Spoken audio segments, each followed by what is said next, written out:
咁就嚟到一個非常之長而又好重要嘅 topic 啊 ，deductive geometry 演繹幾何。咁呢個 deductive 演繹嘅意思我就唔喺度講啦，我會擺喺 content 嘅第一條片度講嘅。我強烈建議你睇一睇嗰條片啊。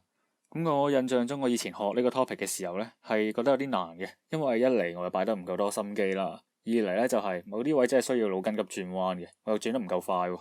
咁至於邊一個位要轉彎就留待你自己發掘啦。咁我就繼續講啦。咁就先講下讀呢個 topic 要識啲乜嘢先。首先呢，就要識得一啲基本嘅幾何啦，即係乜嘢係點線面，乜嘢係三角形，咩多邊形呢一啲啦。第二樣就好重要啦，就係呢個 congruence and similarity 全等同埋相似。咁特別你就要知道嗰堆證明係全等三角形、相似三角形嗰啲條件啊，即係嗰啲咩 SSS 啊、SAS 啊、AS 嗰啲啦。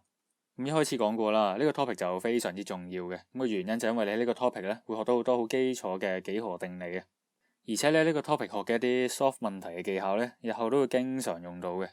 咁就例如你之後初中會學到嘅 quadrilaterals 啊、四邊形、trigonometric ratios 啦、三角比，又或者高中會學一啲關於圓形嘅幾何咧，都會同呢個 topic 有關嘅。咁而其實呢個 topic 都算係有趣噶啦，因為佢有啲類似拆解 puzzle 謎語咁樣，咁所以就試下苦中作樂啦。咁就講完一大輪啦，咁就嚟到呢個片頭嘅主題啦，就係 Euclid and Elements。呢個 Euclid 歐幾里得咧人名嚟嘅 ，Elements 幾何原本咧就係一本著作嘅名。咁呢個人同埋呢本書咧係講幾何一定要提到嘅。咁呢個 Euclid 歐幾里得咧就係一個古希臘嘅數學家，都成公元前嘅人嚟噶啦。咁有啲人咧就甚至尊稱佢為幾何之父啊，咁可想而知佢對幾何嘅貢獻啦。咁佢個最大嘅成就咧就係寫咗呢一本 Elements 啦，幾何原本，一本非常非常之經典關於幾何嘅著作。而其實你而家喺中學學緊嘅一啲幾何知識咧，不論高方低方都好啦，都係嚟自呢一本超過2000年前嘅著作啊。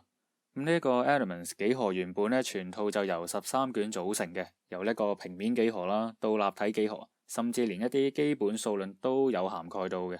咁而根據呢個維基百科咧，喺下面嘅睇唔到啊，show唔到。佢嘅發行版本數量咧係超過1000啊，僅次於聖經咋，個數字都幾誇張咧。咁不過值得一提咧就係，雖然 Euclid 歐幾里得咧就係編住 Elements 嘅人，咁但係入面大部分嘅內容咧都唔係嚟自佢嘅。佢嘅成就咧就在於佢好完美咁樣整合咗前人提出嘅大多數幾何理論啊，而且佢都可以話係第一個好嚴謹咁樣用邏輯同埋演繹法去處理幾何嘅人啊。咁成本書咧就以一堆嘅定義同埋5條嘅公設咧作為前提。咁至於乜嘢係定義同埋公設咧，就會喺 content 嘅第一條片度講嘅。咁而呢一本書 Elements 咧就係用呢一堆嘅定義同埋呢5條嘅公設推論出數以百計嘅數學定理嘅。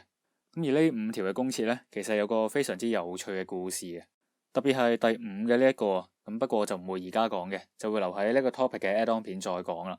咁今次呢一段片頭就講到嚟呢一度啦。咁想知呢個公設發生乜嘢事呢？請睇 add-on 啦。